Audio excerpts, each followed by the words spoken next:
इग्नू में आप सबका खैर मकदम है। ये जो हमारा ये कोर्स है BEGC 133, जिसका उन्वान है ब्रिटिश लिटरेचर। इसमें हम ब्लॉक 4 करने जा रहे हैं, जिसका उन्वान है एल्फ्रेड टेनिसन, उसकी एक पोएम है मॉट डी अर्थर। इसमें हम अभी तक यूनिट 1 और 2 कर चुके हैं, विक्टोरियन एज और रीडिंग द टेक्स्ट। तो आज हम पहले थोड़ी सी और नजर दोहराएंगे लॉर्ड एल्फ्रेड टेनिसन की लाइफ के बारे में, क्योंकि हम जो लास्ट वाला लेक्चर था उसमें हमने जानने की कोशिश की कि विक्टोरियन एज क्या है, विक्टोरियन एज के मेन कैरेक्टरिस्टिक्स क्या थे। तो आई होप कि you might have understood those all points in right context. तो अब हम थोड़ी सी जब हम लॉर्ड एल्फ्रेड टेनिसन की बात करते हैं तो यहाँ पे मेरे जहन में एक और बात आ रही है, वो ये है कि आपको कुछ पॉइंट्स याद रखने हैं विक्टोरियन एज के बारे में।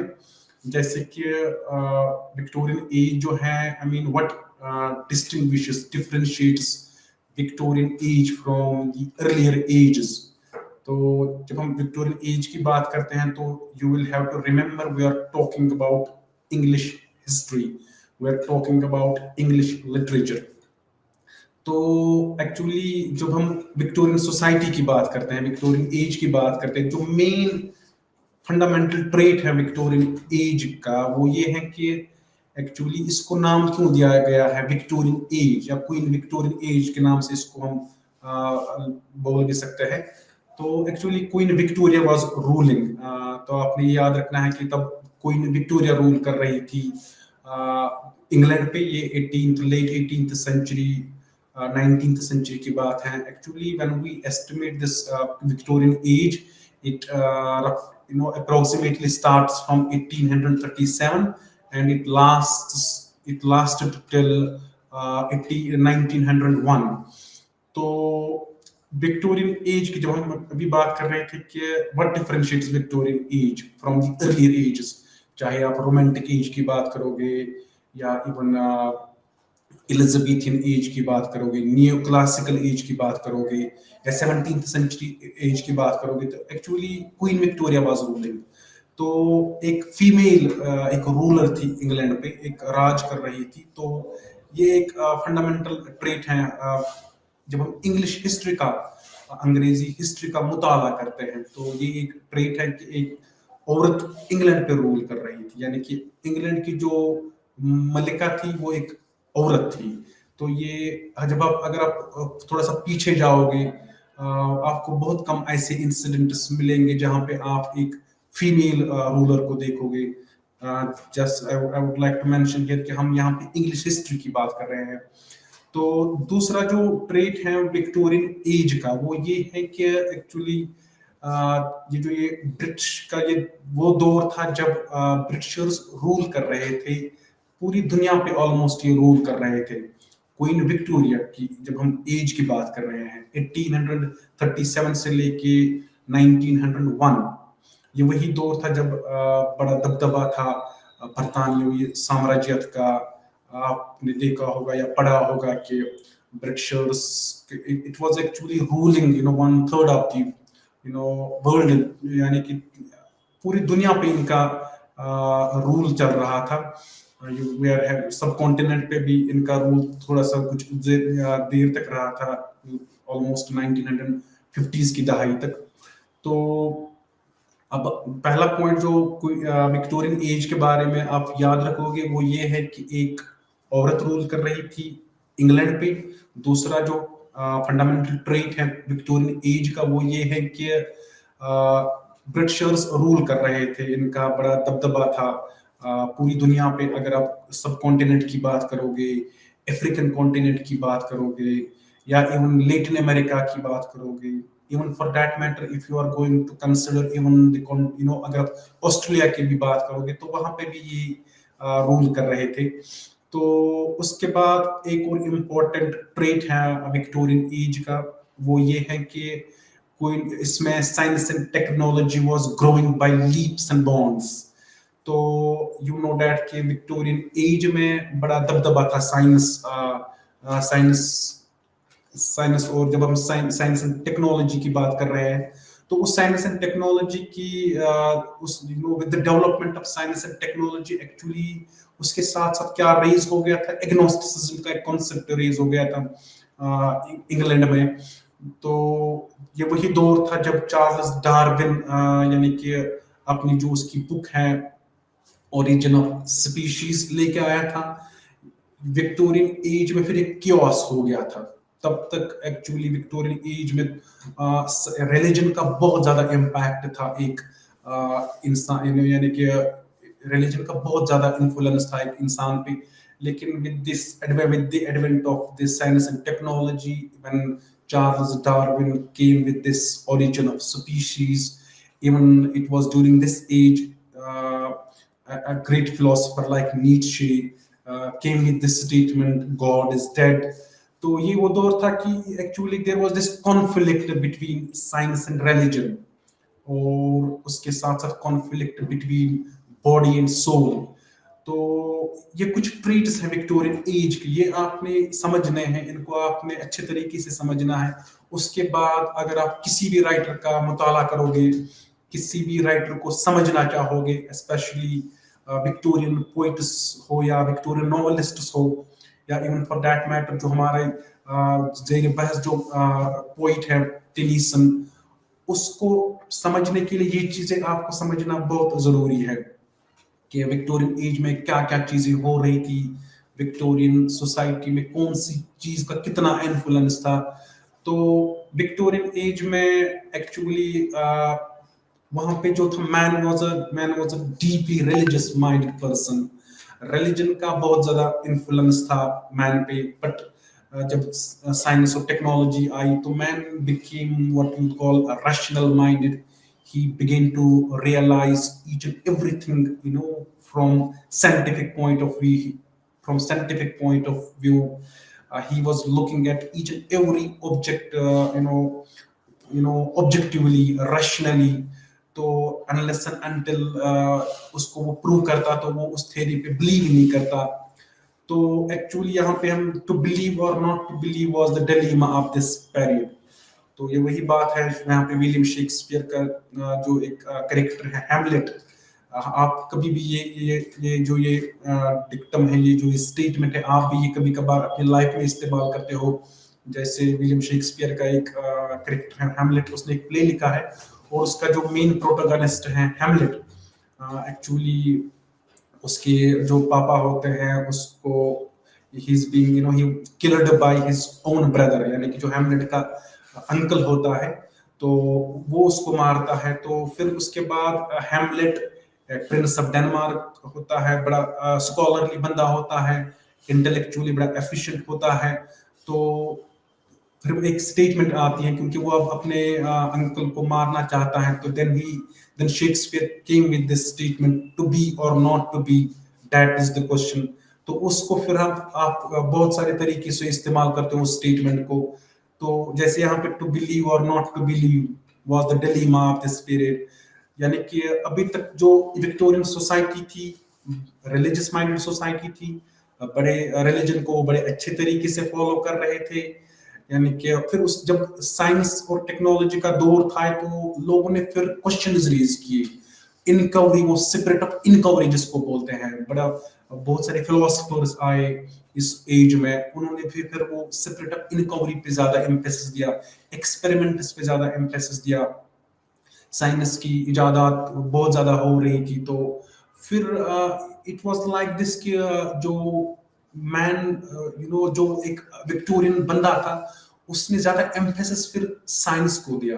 तो उसकी वजह से जो सेंसिटिव ह्यूमन बीइंग्स थे विक्टोरियन एज में, तो अगर आप इवन उन्होंने फिर इस तरीके से लिया कि वो फिर सोचने पे मजबूर हो गए कि अभी तक जो ये सोसाइटी थी, रिलीजन का बड़ा ज्यादा इन्फ्लुएंस था, अब ये लोग डिविएट होते जा रहे हैं, अब ये लोग बॉडी को ज्यादा तरजीह दे रहे हैं। people are now becoming materialistic, from the core of their hearts. तो फिर we are having poet like Matthew Arnold. He had written actually so many poems, while depicting this pessimism, hopelessness Even this people are becoming, irreligious. They are valuing their body instead of this separate soul. तो उसकी बहुत सारी poems हैं, अगर आप उसको पढ़ना चाहते हो उन पोएम्स को, फॉर इंस्टेंस उसकी एक पोएम है डॉवर बीच, उसमें भी आपको वो वही क्योस दिखाता है कि विक्टोरियन सोसाइटी में क्या क्योस चल रहा था। उसके साथ साथ अगर आप उसकी बहुत सारी poems, even he right somewhere, उसकी एक बहुत अच्छी पोएम है, उसमें एक सिटेंजा मैं आपके सामने रखता हूँ, तो you could even understand from this very particular sentence कि विक्टोरियन सोसाइटी में क्या चल रहा था, विक्टोरियन जो मैन था वो किस डिलीमा से जा रहा था, वो किन किन मुश्किलात से जा रहा था। तो Matthew Arnold rights, wandering between the two worlds, one dead, other powerless to be born, with nowhere yet to rest my head, like these I wait forlorn. Again, in these lines, you might have sensed कि इस इन ये जो ये lines हैं, इसमें Matthew Arnold फिर से हमें वही हमारे सामने वही सिचुएशन रख रहे हैं कि वो एग्नोस्टिसिज्म का दौर था। People were hardly keeping their faith, जैसे वो उसको रखना चाहते थे। They were becoming irreligious with every passing day. So they were not even giving due consideration, due regard to religious affairs. तो it's, चाहे आप उस डॉवर बीच की बात करोगे तो उसमें भी आपको यही चीजें मिलेंगी। Even James Thompson is another important poet of this particular era. उसने एक अच्छी पोएम लिखी है the city of dreadful night. उसमें भी आपको सामने वो यही कंडीशन रख रहा है कि बिकॉज एग्नोस्टिसिज्म का जो कॉन्सेप्ट है, it's again that clash going on between religion and science and religion, body versus separate. So even the conflict between scientific beliefs या even traditionalism. तो क्योंकि अभी तक का जो दौर था वो people were वो ट्रेडिशन को वैल्यू दे रहे थे, वो ट्रेडिशन को ज्यादा अच्छे तरीके से मानते थे। Even people were dogmatistic in nature. लेकिन फिर विक्टोरियन सोसाइटी में ही जो साइंस की फिर वो चीजें आई तो फिर लोग थोड़े से डिवेट होते गए। तो यहाँ पे जेम्स थॉम्सन की एक पोएम है सिटी ऑफ ड्रेडफुल नाइट, कुछ लाइंस में आपके सामने रखता हूँ। उन लाइंस से आपको अंदाजा हो सकता है कि विक्टोरियन सोसाइटी किन हालात से गुजर रही थी। बिकॉज दिस इज एक्चुअली, अभी हमने मैथ्यू अर्नोल्ड की कुछ लाइंस आपके सामने रखी है, इवन अभी हम आपके सामने जेम्स थॉम्सन की लाइंस रख रहे हैं। तो यहाँ पे आपको यही दिख रहा है, इनर क्योस जिसको हम बोलते हैं, इनर क्राइसिस जिसको हम बोल रहे हैं। यानी कि वो जो आप कभी कभार बोलते हो कि I know restless, I am यानी कि होपलेस।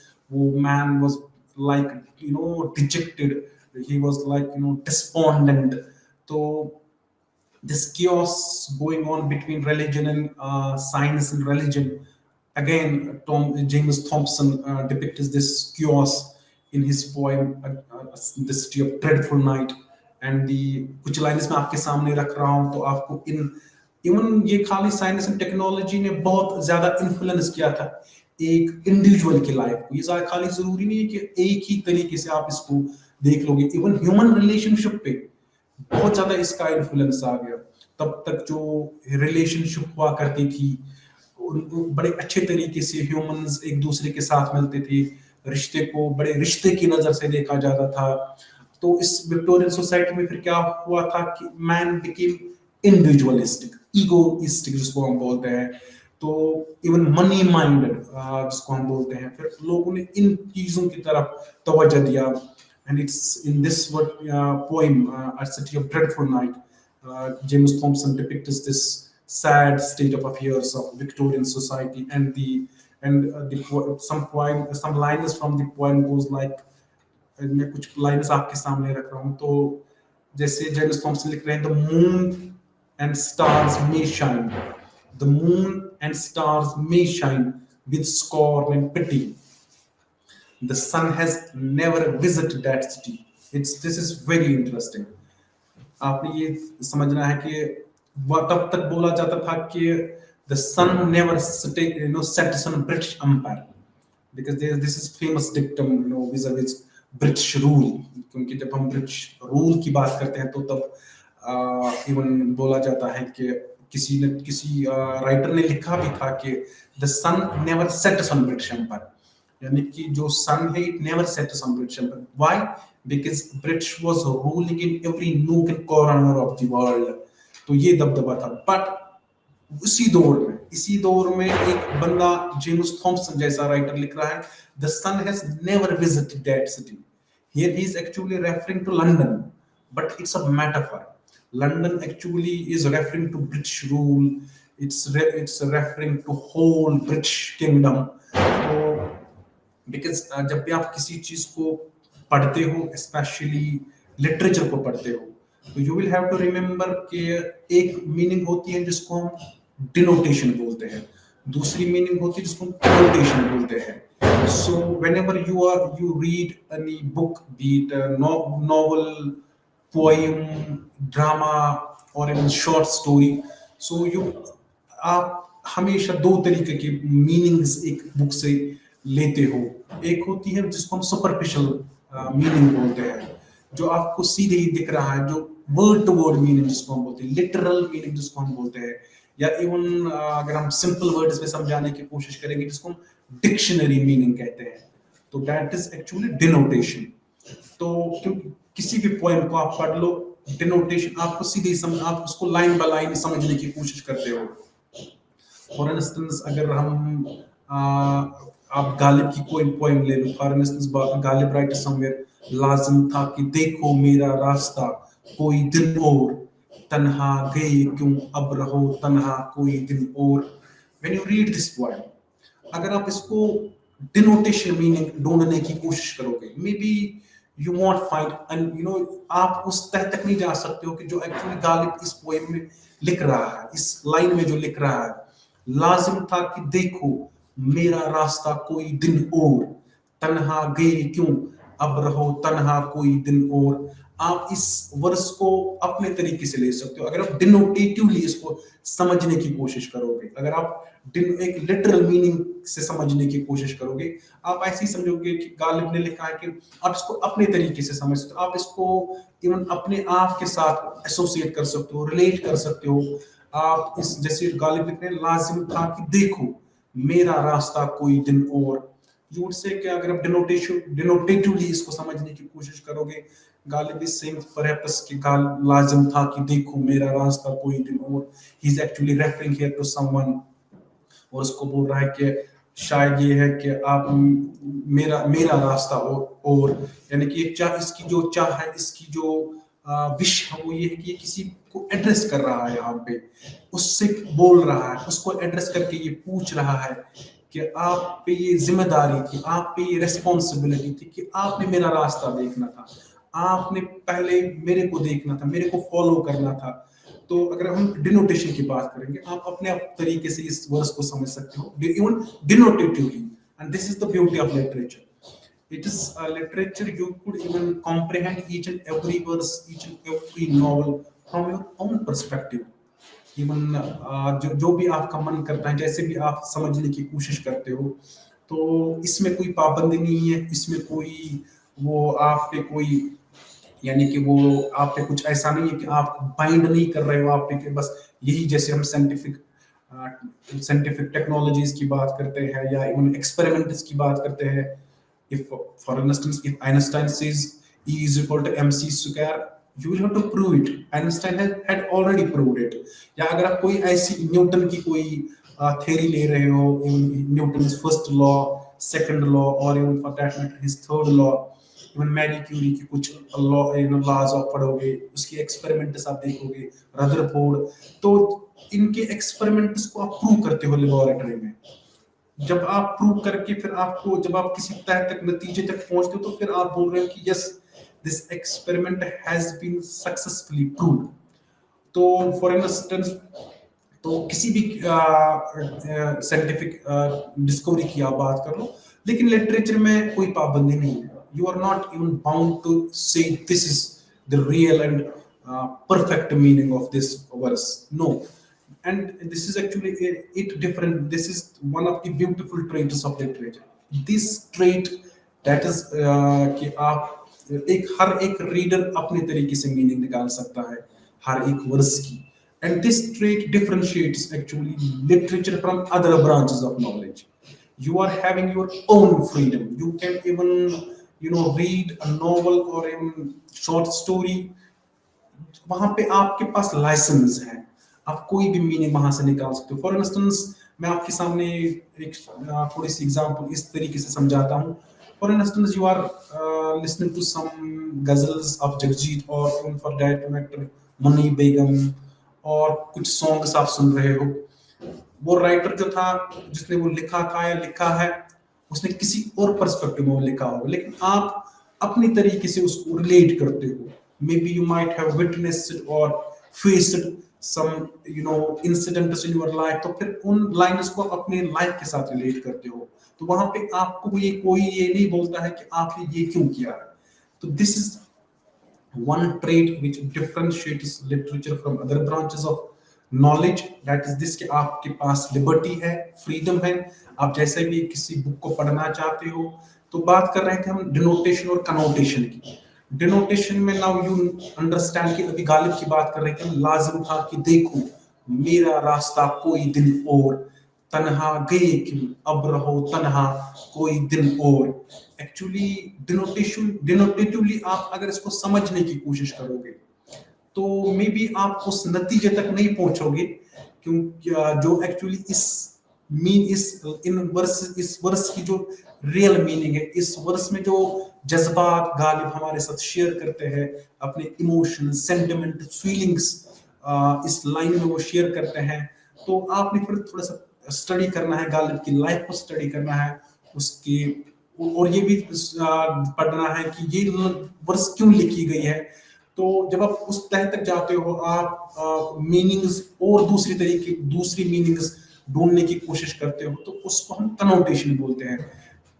यानी कि अब आप लिटरल मीनिंग से आगे जा रहे हो, अब आप डिक्शनरी मीनिंग से आगे जा रहे हो, जिसको हम कनोटेशन बोलते हैं. तो कनोटेशन में आपको इस वर्स से फिर यही लगता है कि actually Ghalib is here actually referring to his own son Arif. Arif Ghalib का एक अडॉप्टेड सन था. You might have been very much very well versed with Ghalib's life. Ghalib actually faced lots of trials and tribulations in his own life.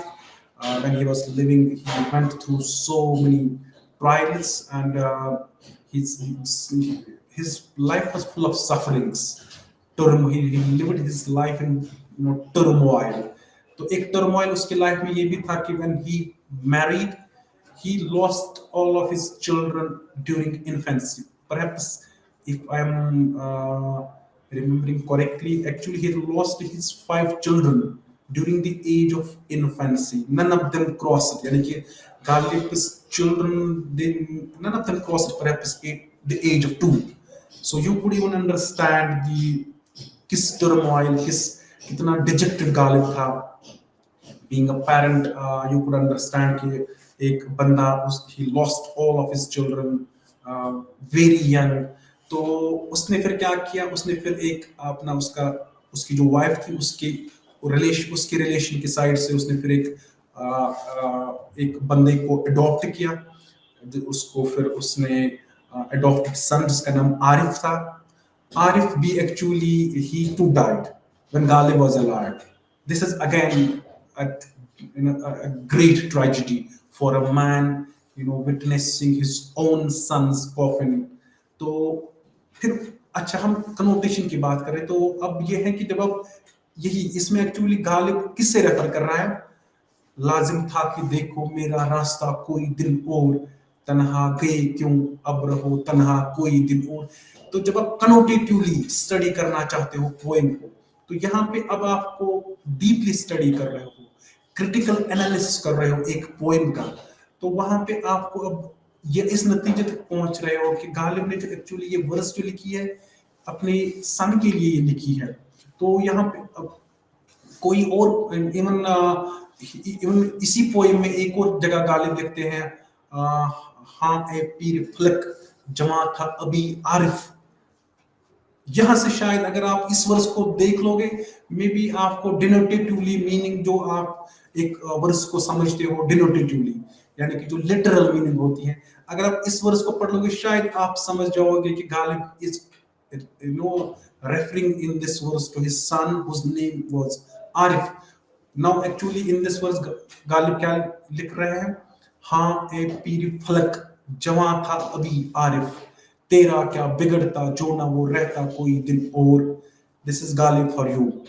In this verse again, Ghalib is actually now, questioning the man who is ruling this planet, ruling this universe, who had made this, all these planets. So actually, he's actually lamenting on his destiny. He's, asking questions to the maker of this universe, the maker of our lives. He's telling him, हाँ ए पीर फलक जमा था अभी आरिफ, तेरा क्या बिगड़ता जो ना वो रहता कोई दिन और। This is again an interesting story. When you read Ghalib's poetry, you will always find Ghalib lamenting on his destiny. Not only lamenting on his destiny, he's even asking questions to the maker of this universe. So many verses he had written where you would find, Ghalib raising, questions। जब हम maker of the universe की बात करते हैं तो अच्छा, हम फिर डेस्टिनी की बात करते हैं। गालिब की पोइम्स में आप ज्यादातर यही देखते हो कि वो ही राइट्स समवेयर, ये न थी हमारी किस्मत के विसाल यार होता, अगर और जीते रहते यही इंतजार होता। इवन जितनी भी आप गालिब की पोइट्री का मुताला करोगे तो you would always find this clash, this conflict between fate and this free will, destiny versus free will। Ghalib की पोइट्री में भी आप देखते हो ये चीजें, इवन इकबाल पोइट्री में भी आप ये चीजें देखते हो। इवन इकबाल की पोइम्स में भी आप ये देख सकते हो कि this clash between separate and body, destiny versus free will. तो जब हम बात अभी एग्नोस्टिसिज्म की बात चल रही थी, तो ये चीजें आप टेनीसन की पोएम्स में भी पाते हैं, agnosticism, because this is a fundamental characteristic of Victorian age. तो Victorian age, even Thomas Hardy की नॉवेल्स अगर आप पढ़ोगे वहां पे भी आप एग्नोस्टिसिज्म का कॉन्सेप्ट देखोगे। तो चार्ल्स डार्विन की बुक आई थी ओरिजिन ऑफ स्पीशीज, नीचे आए थे स्टेटमेंट लेके। तो अब ये है कि जब हम बात टेनीसन की करते हैं तो टेनीसन का जो रुतबा है अंग्रेजी दुनिया में, बड़े अच्छे पोइट माने जाते हैं। He is being regarded as one of the finest, even greatest poets of Victorian age, and he's being rightly called the representative poet of the Victorian age. So why is Lord Alfred Tennyson, being called the representative poet of his own age? Representative poet, हम उस ये एक लक़ब हम किसी को देते हैं कि रिप्रेजेंटेटिव हम उसको क्यों बोलते हैं। फॉर एग्जाम्पल यहाँ पे बात मेरे जहन में जो आ रही है वो ग्रेट एरिस्टोटल की आ रही है। Aristotle's long time back said literature imitates life, literature actually presents life faithfully, sincerely, with utmost reality. तो ये एक इम्पॉर्टेंट ट्रेट है विक्टोरियन पोइम्स की, या इवन विक्टोरियन नॉवेल्स की, या इवन लॉर्ड एल्फ्रेड टेनिसन की पोएम्स की। वो ये है कि रियलिटी, रियलिज्म आप देख रहे हो किसमें? विक्टोरियन फिक्शन में, विक्टोरियन इवन पोइट्री में। तो जब आप रियलिटी यानी कि depicting things as they are, Alfred Tennyson को रिप्रेजेंटेटिव पोएट क्यों कहते हैं हम? इसलिए जितनी भी मेन ट्रेंड्स थे विक्टोरियन एज की, जितनी भी मेन यानी कैरेक्टरिस्टिक्स विक्टोरियन एज के हैं, चाहे आप साइंस की बात करोगे, पॉलिटिक्स की बात करोगे, इकोनॉमिक कंडीशन क्या थी इंग्लैंड की, विमेन की क्या कंडीशन थी विक्टोरियन सोसाइटी में, सोसाइटी में क्या चल रहा था, रिलीजन की क्या कंडीशन थी। तो ये सब चीजें आप इवन ये चीजें आप लॉर्ड एल्फ्रेड टेनिसन की पोएम्स में देखते हो। So we call Alfred Tennyson a representative poet of the Victorian age because in his poems you find all major aspects of Victorian society, be it politics, economics, even societal affairs, development of society, scientific science and technology, even अगर आप child labour की बात करोगे, even female condition, तो वो सब चीजें आप देखोगे एल्फ्रेड टेनिसन की पोएम्स में। तो that is why he is being called the representative poet of the Victorian as. अब विक्टोरियन एज का रिप्रेजेंटेटिव का जो ये खिताब एल्फ्रेड टेनिसन को क्रिटिक्स ने दिया, फॉर इंस्टेंस अब अगर आप हिस्ट्री की बुक्स का मुताला करोगे, अगर आप जानना चाहते हो कि विक्टोरियन सोसाइटी में क्या चल रहा था, then the best source is read history books. बहुत सारी हिस्ट्री की बुक्स आपने पढ़नी है, वहां से आपको सारी इंफॉर्मेशन मिलेगी कि विक्टोरियन एज में क्या मेन ट्रेंड्स थे, रूलर कौन था, ब्रिटिशर्स कैसे रूल कर रहे थे बाकी दुनिया पे, उनकी क्या ट्रीटमेंट थी बाकी दुनिया के साथ जब वो रूल कर रहे थे, साइंस एंड टेक्नोलॉजी का दौर था, इवन ब्रिटिश में एजुकेशनल सिस्टम का क्या हाल था, या इवन पॉलिटिक्स की अगर हम बात करेंगे, या इवन अगर हम घरेलू अफेयर्स क्या थे, होमली अफेयर्स, जो फैमिली अफेयर्स अगर हम बात करेंगे वो, यानी कि ये सब चीजें आप अगर आप हिस्ट्री का मुताला करो तो आपने बहुत सारी बुक्स पढ़नी है, आपने बहुत सारी बुक्स का मुताला करना है। लेकिन अगर हम फॉर इंस्टेंस अगर हम ये जो ये कुछ लाइंस में आपके सामने रख रहा हूँ, आपने हिस्ट्री की बुक्स का मुताला नहीं करना है, आपने वो मोटी मोटी हिस्ट्री की बुक्स नहीं पढ़नी है। I'm not saying you shouldn't read those books if you want to read, study Victorian age thoroughly, extensively. मेरे कहने का मतलब ये है कि एक जो पोइट होता है, एक जो नॉवेलिस्ट होता है, ये आपको एक कुछ लाइन्स में आपको एक सदी की दास्तान आपके सामने रख रहा है। अगर फॉर इंस्टेंस अब आपने देखना है कि विमेन की क्या कंडीशन थी विक्टोरियन सोसाइटी में, रिमेंबर विक्टोरियन सोसाइटी, ये वही दौर था जब यानी कि ये खुशहाली का दौर था, ये रोशन ख्याली का दौर था, ये इवन सनती इनकलाब का दौर था, ये जागीरदारी और बादशाह की खात्मे का दौर था, ये ख्याल यानी कि ये जो ये चीजें हैं तो साइंस का दौर था। इसमें अब आप देखना चाहते हो, पढ़ना चाहते हो कि मैन की क्या कंडीशन थी और वुमेन की क्या कंडीशन थी। अगर आप इसको फेमिनिस्टिक पॉइंट ऑफ व्यू से देखना चाहते हो, if you are a staunch feminist, if you are studying feminism, if you want to know the depths of feminism, तो फिर कुछ लाइनें से आपको लगेगा कि विक्टोरियन सोसाइटी में वुमेन की क्या कंडीशन थी, वुमेन को किस नजर से देखा जाता था। Man for the field, woman and woman for the earth. This is what a woman is for you. I mean, Victorian woman for you. Man for the sword and for the needle sheath. Man with the head and women with the heart. Man to command. This is very interesting. So you could even understand from this particular line what women was, how women was treated during the Victorian age. Man to command and woman to obey. All else confusion. This is Lord Alfred Tennyson. Actually ये उसकी जो poem है the Prince, उसमें कुछ lines लिख रहे हैं। कुछ फेमिनिस्ट्स इस इन लाइन्स की वजह से टेनिसन को मिसोजिनिस्ट कहते हैं। वो कह रहे हैं कि Tennyson was he was actually, जो टेनिसन का रवैया था वुमेन के लिए था वो ठीक नहीं था।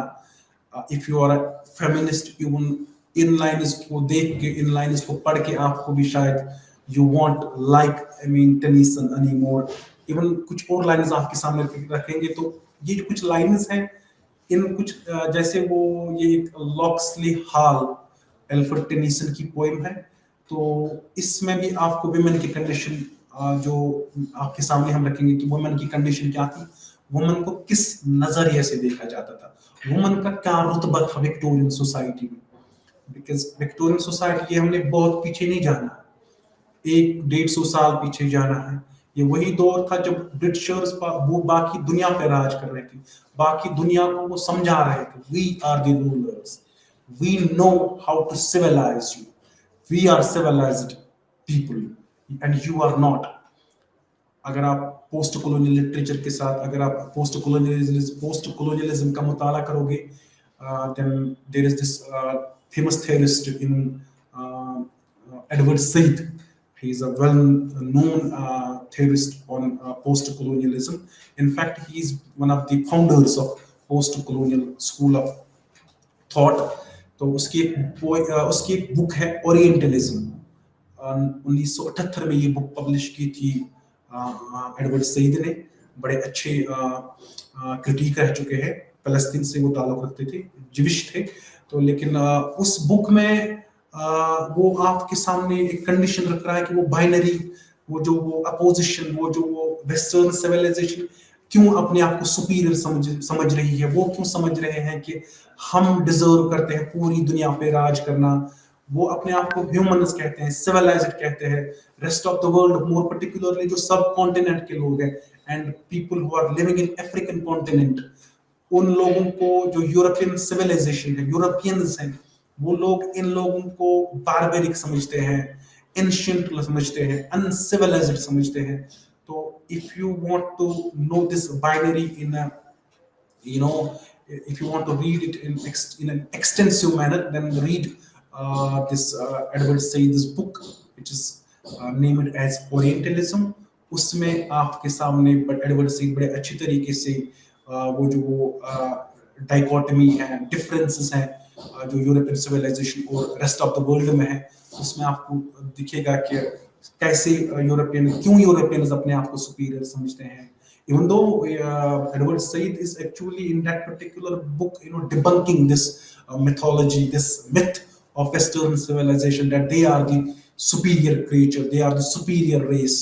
So, you could even read it; it's a wonderful book. तो अभी हम टेनिसन की बात कर रहे हैं। टेनिसन एक्चुअली इस पोएम में आपको विक्टोरियन सोसाइटी में जो वुमेन की कंडीशन थी, एक्चुअली अभी हम बात कर रहे थे, if you are a feminist and you read these lines from Tennyson, even you want, tolerate even Alfred Tennyson, you would even say that Tennyson was a misogynist. He was having a deep hatred for women folk. तो इस poem में वो क्या लिख रहे हैं? Shall it not be scorn to me to harp on such a molded string? I am shamed through all my nature to have loved so slight a thing. Weakness to be worth with weakness, woman's pleasure, woman's pain. Nature, this is interesting. Concentrate on the last two lines of this poem. In lines में आपको actually Tennyson क्या दिखा रहा है? Woman's mental capacity. एक woman को कैसे treat किया जा रहा था। Nature made them blinder motions bounded in a shallower brain. Woman is the lesser man and all thy passions matched with mine. Again, Tennyson is of the opinion that woman is lesser she possesses this lesser sort of brain as compared to man. She's not a rational minded. She always behaves sentimentally. She believes in the world of this imagination, world of sentimentalism, emotions के साथ वो ज्यादा काम ले रही है।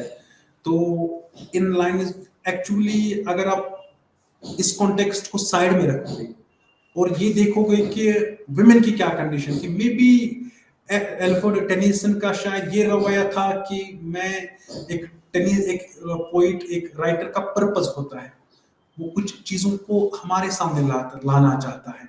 हर एक writer, if you are a writer, if you write something, you write it with a purpose, you write it with a particular aim. There isn't a single writer who is writing aimlessly.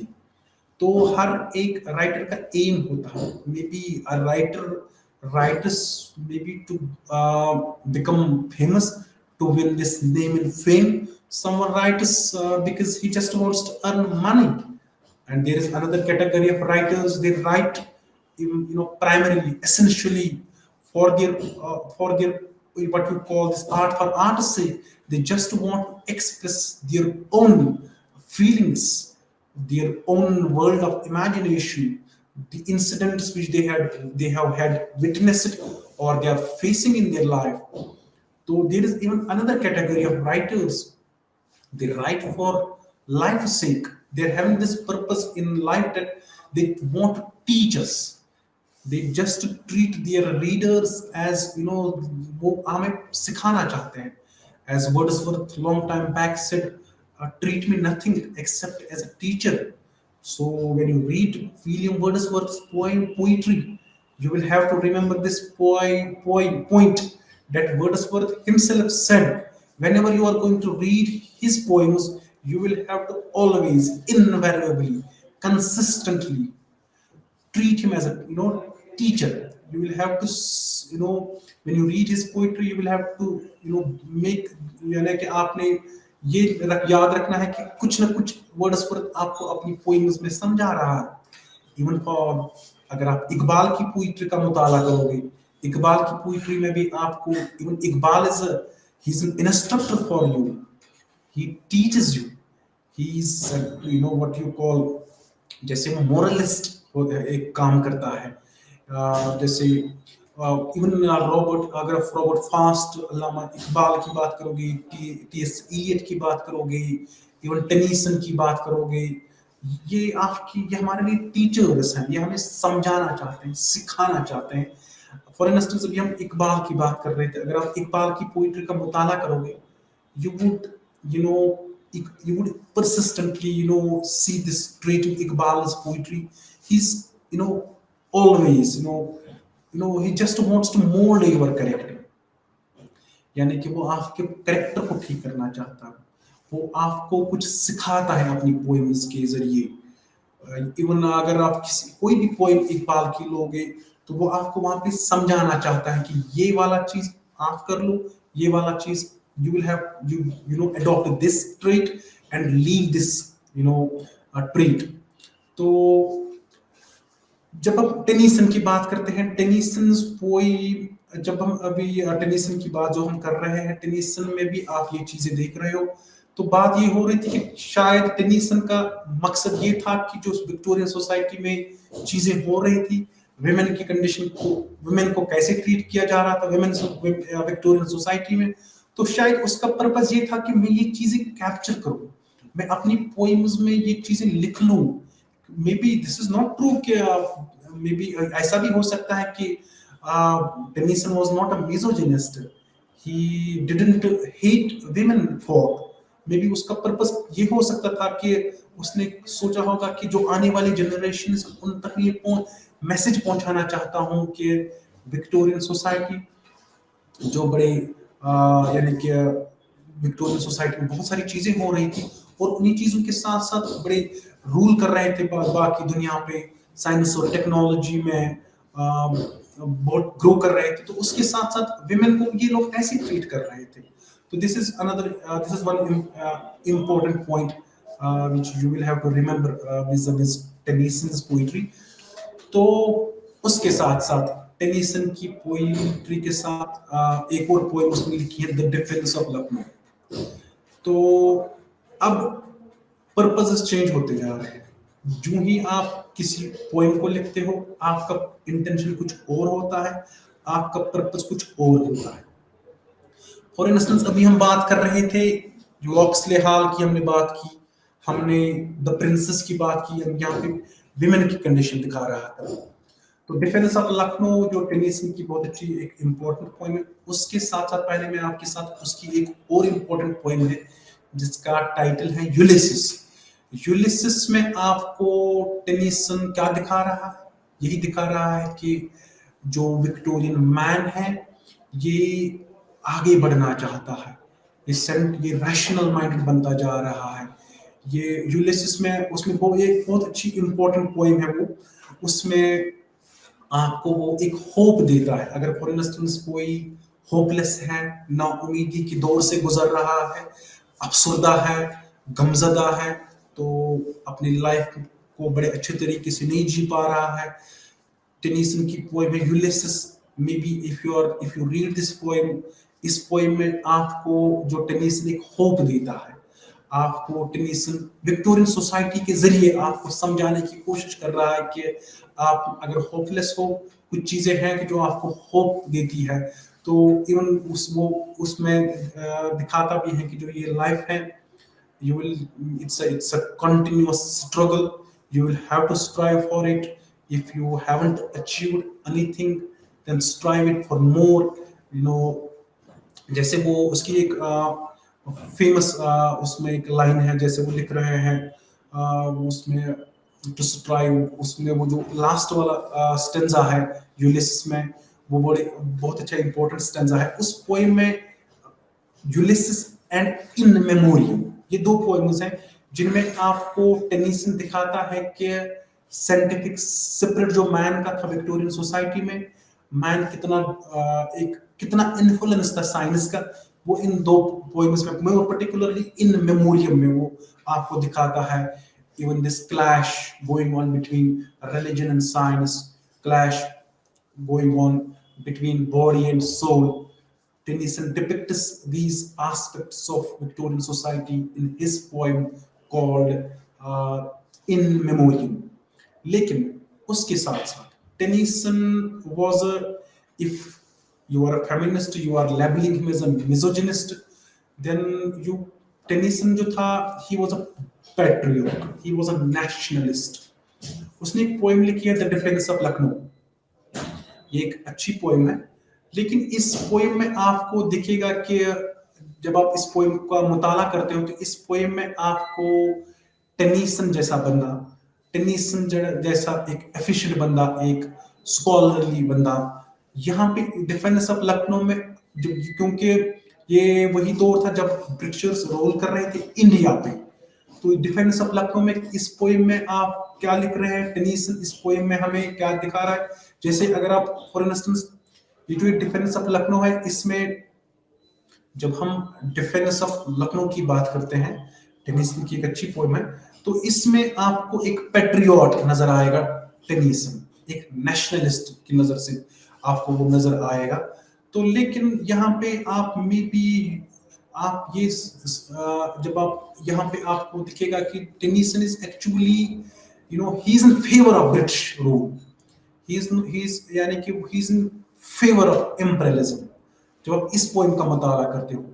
क्योंकि defence of Lucknow में वो जब Britishers कहाँ पे rule कर रहे थे, India पे रूल कर रहे थे। Actually this defence of Lucknow was written by Tennyson when जब ब्रिटिशर्स यहाँ आए थे, फिर यहाँ पे जो इंडियन सब कॉन्टिनेंट था, यहाँ पे फिर जैसे वो 1857 की बगावत, एक 1857 रेवोल्यूशन हुआ था, उसके इर्द गिर्द जब इंडियन कॉन्टिनेंट में जो लोग रह रहे थे, actually they raised their voice, they actually उन्हें लगा कि उनको लगा कि ब्रिटिशर्स क्यों हम पे रूल करें। वो ब्रिटिशर्स की रूल के उस साम्राज्य के खिलाफ लड़ रहे थे, उन्होंने फिर आवाज उठाई थी, क्योंकि ब्रिटिशर्स कहाँ पे रूल कर रहे थे, इंडिया पे रूल कर रहे थे, उनकी मिलिट्री यहाँ पे थी, उनके एडमिनिस्ट्रेटर्स यहाँ पे काम कर रहे थे। तो डिफेंस ऑफ लखनऊ में एक्चुअली दिस इज अगेन, यहाँ पे मे बी टेनिसन यहाँ पे वो अपने सोल्जर्स को यानी कि उनको प्रेज कर रहा है, और the people they are killing, I mean the normal, I mean human beings जो इंडियन सब कॉन्टिनेंट में रह रहे थे, लखनऊ के आसपास जब एक तहरीक चली थी ब्रिटिशर्स के खिलाफ, तो कुछ लोग निकल के आए थे, कुछ लोगों ने तहरीक चलाई थी, कुछ लोगों ने जलसा जुलूस किया था, कुछ लोगों ने लाठियां ली थी, प्रोटेस्ट कर रहे थे ब्रिटिश रूल के खिलाफ। तो उसमें क्या हुआ था, फिर कुछ लोगों की डेथ हो गई थी, ब्रिटिश सोल्जर्स की डेथ हो गई थी। कहाँ पे, इंडिया में। रूल कहाँ पे कर रहे हैं वो, इंडिया में रूल कर रहे हैं ब्रिटिशर्स। तो टेनिसन तक जब ये मैसेज आई कि हमारे कुछ बंदे मारे गए हैं, कहाँ पे, इंडिया में, क्योंकि रूल वही कर रहे थे यहाँ पे, तो दे वर नॉट एक्सपेक्टिंग दिस कि ऐसा कुछ हो सकता है। तो सुपीरियर समझते थे अपने आप को, सुपीरियर रेस। तो वो समझते थे कि साइंस एंड टेक्नोलॉजी से वो बहुत आगे है। तो फिर उसने ये पोएम लिखी। तो इस पोएम में वो क्या लिख रहा है, जैसे किल और बी किल्ड, लिव और die, they shall know we are soldiers and men ready, take aim at their leaders, their masses are capped with our crab। यहाँ पे ये वही इम्परियलिज्म की बात आ रही है, जब ब्रिटिशर्स रूल कर रहे थे इंडिया पे। तो यहाँ पे डिफेंस ऑफ लखनऊ, ये लाइन्स है किल और बी किल्ड, एक्चुअली टेनिसन का जो जज्बा है, टेनिसन का क्या मानना है, किल और be killed, kill innocent human beings. अपने सोल्जर्स को ये यानी कि एक ट्रिब्यूट दे रहा है टेनिसन। किल और बी किल्ड यानी कि kill, I mean, innocent people. I mean, how can they raise their voice? How can they attack you? किन से, यानी कि जब अभी डिफेंस ऑफ लखनऊ का जब आप मुताला करते हो, ये वही जब कनोटेटिवली इसको आप समझने की कोशिश करते हो, तो टेनिसन ने ये पोएम क्यों लिखी है? ये वही दौर था जब इंडियन सब कॉन्टिनेंट में लोग यानी कि वो उन्होंने फिर जो ब्रिटिश रूल था, ब्रिटिश इंपीरियलिज्म के खिलाफ उन्होंने आवाज उठाई थी। तो फिर कुछ लोग यानी कि वो उस रूल को मानने के लिए तैयार नहीं थे। We are having the famous 1857 revolution. तो उसी के आसपास फिर ये पोएम टेनिसन ने लिखी है, डिफेंस ऑफ लखनऊ। तो यहाँ पे एक्चुअली ट्रिब्यूट दे रहा है टेनिसन। यहाँ पे आपको टेनिसन एक हार्डकोर नेशनलिस्ट के तरीके से आप देख सकते हो एक पोइट लाइक टेनिसन को। किल और बी किल, लिव और die, they shall know we are soldiers. Actually here he is praising his own soldiers, military, यानी कि ब्रिटिश रूलर्स, ब्रिटिश सोल्जर्स है उनको प्रेज कर रहा है। क्यों? क्योंकि वो इनोसेंट लोगों को मार रहे हैं। तब वो रूल कर रहे थे इंडिया पे। Ready, take aim at their leaders, यानी कि इंडिया में जब बगावत चली थी ब्रिटिशर्स के खिलाफ, अब कुछ लीडर्स चले आए थे, बहुत सारे लीडर्स जिन्होंने इंडिया में आए थे, जिन्होंने ब्रिटिश साम्राज्य के खिलाफ आवाज उठाई थी। अगर आप latter part of the 19th century की बात करोगे तो फिर आपके सामने महात्मा गांधी है, मौलाना अबुल कलाम आजाद है, जवाहरलाल नेहरू है, बहुत सारे लीडर्स हैं जिन्होंने आवाज उठाई थी ब्रिटिश रूल के खिलाफ। तो 1857 में भी बहुत सारे लीडर्स थे जिन्होंने आवाज उठाई थी। तो take aim at their leaders, यानी कि टेनिसन का मानना है कि उनके जो लीडर्स है उनको आप ले लो, उनको आप यानी कि their masses are gathered with our great backward, they reel like the wave fling gig forward again। वही बैकवर्ड की बात कर रहे हैं। यानी कि टेनिसन का मानना है कि इंडियन सब कॉन्टिनेंट में जो लोग रह रहे हैं इनको एक्सेप्ट करना चाहिए ब्रिटिश रूल को, इनको एक्सेप्ट करना चाहिए कि हम सुपीरियर रेस से हैं, ये हमसे लड़ नहीं सकते हैं। ये बिफोर इंडिपेंडेंस की बात है, ये 1947 से पहले की एरा की बात हो रही है। आजादी तो जब 1947 में इंडिया गॉट फ्रीडम, आजादी तो ऐसे नहीं मिली ना, so many people sacrificed their lives। तो वैसे ही टेनिसन अब क्या इसमें लिख रहे हैं, backward, they reel like the wave, यानी कि वही मेंटल सेटअप, वही मेंटल एटीट्यूड जो एडवर्ड सईद दिखाता है अपनी बुक ओरिएंटलिज्म में, कि जो वेस्टर्न सिविलाइजेशन है, they think they are superior race, they are the chosen ones, they are the ones who could humanize other people from other continents, they are having this mission to civilize the people from all continents of the world except this European civilization। तो यहाँ पे again superiority England आपको यहाँ से इस वर्ष में आपको नजर आ रही है। जैसे वो लिख रहे हैं, flying and foiled at the last by the handful they could not subdue, and ever upon the topmost rope our banner of England blew। यानी कि अब यही अपने वो नेशनलिज्म, पेट्रियोटिज्म का आपको टेनिसन दिखा रहा इस पोएम में, कि ये जो इंग्लैंड का जो ये परचम है, इंग्लैंड का जो फ्लैग है, ये यानी कि सुपीरियर है, इसको ये हमेशा वहां पे रहेगा। यानी कि फिर वो लिख रहे हैं twice again strong with the strength of the race to command to obey to endure twice do we hurl them to earth from the ladders to which they had clung. Twice from the ditch where they shelter, we drive them with hand grenades, and ever upon the topmost roof our banner of England blew. वही patriotism आपको इस poem में दिखा रहा है Tennyson. तो यहाँ पे कहने का मतलब ये है कि जब आप किसी राइटर को पढ़ते हो, उसने एक पोएम लिखी है, उसका कुछ एक पर्पस होता है।